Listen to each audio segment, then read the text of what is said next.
नमस्कार. मी Abhay Rathi, Dhanashree crop solution private लिमिटेडतर्फे सर्वांचं स्वागत करतो.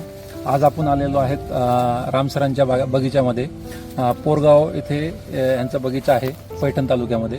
तर आज आपण जे ह्या बागेमध्ये जे Dhanashree crop solution private limited जे जे प्रोडक्ट वापरले गेले त्याबद्दल थोडी सविस्तर चर्चा करणार होतो सरांसोबत. तर सर, थोडक्यात तुम्ही सांगावं ह्याची प्रॅक्टिस कशी कशी केली तुम्ही? याची पहिले सुरुवाती स्टेजमधून रेस्ट पिरियडमध्ये आपण नोवाटेक प्रत्येक प्लांट 200 ग्रॅमनं टाकला. त्याच्यानंतर मग ज्यावेळेस हार्वेस्टिंग वगैरे सेटिंग झाली, सेटिंगच्या नंतर आपण एक 15 दिवसानंतर सेटिंग पूर्ण झाल्यानंतर एक 200 gram plant Novatec Precha dose दिला. आणि सुरुवातीला मग स्प्रेमध्ये वगैरे स्प्रेमध्ये सगळंच कोलार, झिंक, तसंच बोरॉन कॉम्पोस्ट वापरला आपण 4037 0946 रेस्ट पिरियडमध्ये भरपूर वापरलं. सेटिंगच्या टायमाला आगार निघण्यासाठी करण्यासाठी. आता तुम्हाला जे वाटतंय साईजमध्ये वगैरे कसा फरक वाटतोय की जे तुम्ही प्रोडक्ट वापरले? साईजमध्ये फरक वाटतंय. साईज सेटिंगमध्ये काय सेटिंगला बी प्रॉब्लेम नाही आलाय.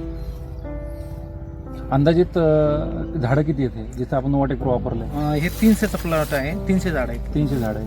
300 झाडाच्या अंदाजानं तुमचा प्रत्येक झाड किती फळं असतील आणि काय लोड असेल समजा? माझ्या हिशोबानं प्रत्येक झाड फळ एक 150-200 पर्यंत असेल आणि साईज जास्त असल्यामुळे एक 45 ते 50 किलो लोड उतरायला पाहिजे. ओके, तर ठीक आहे. तर जनरली बघितलं तर आज आपण बघितलं तर ह्या प्लॉटला जसं सरांनी सांगितलं नोवाटेक प्रोचे 2 डोस यांनी केले. तर सगळ्यात महत्त्वाचं आपल्याला हे फॉलो करायचं आहे कारण रेस्ट पिरियडमध्ये डोस जाणं गरजेचं आहे. तर त्याची झाडाची रिकव्हरी चांगली होते.